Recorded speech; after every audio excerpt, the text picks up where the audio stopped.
Prejudice and discrimination begin early on in life. A California student survey found nearly a fourth of students across grades have reported being harassed or bullied at school due to their race, ethnicity, gender, religion, sexual orientation, or disability.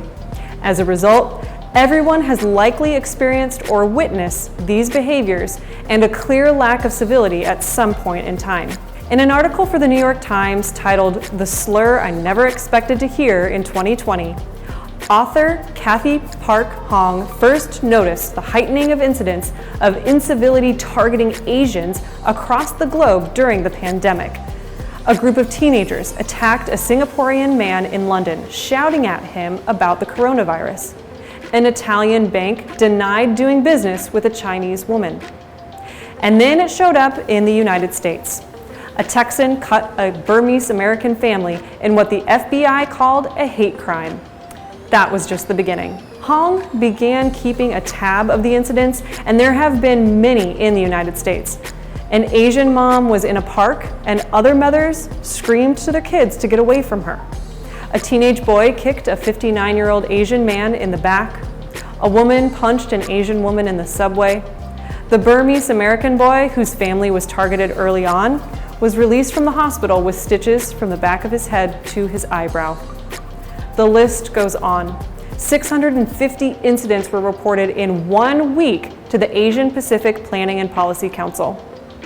Hong relates that it isn't just the threat of a virus that Asian Americans have to fear.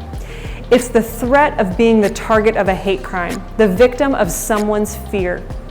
Hong says as an Asian American woman, she often felt invisible to others. Today, she feels hyper-visible.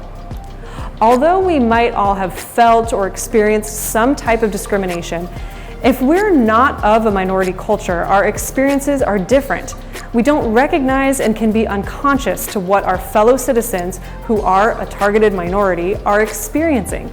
We might even have to challenge xenophobic thoughts that lie deep within us, remnants of messages of fear from distant times that never did make sense or honor humanity. Civility means politeness and courtesy to all. It can start with having a conversation. Have you ever talked with a non-dominant individual about their experiences with prejudice? All too often, the subject and experiences remain shuttered. Kathy Park Hong spoke out in her article.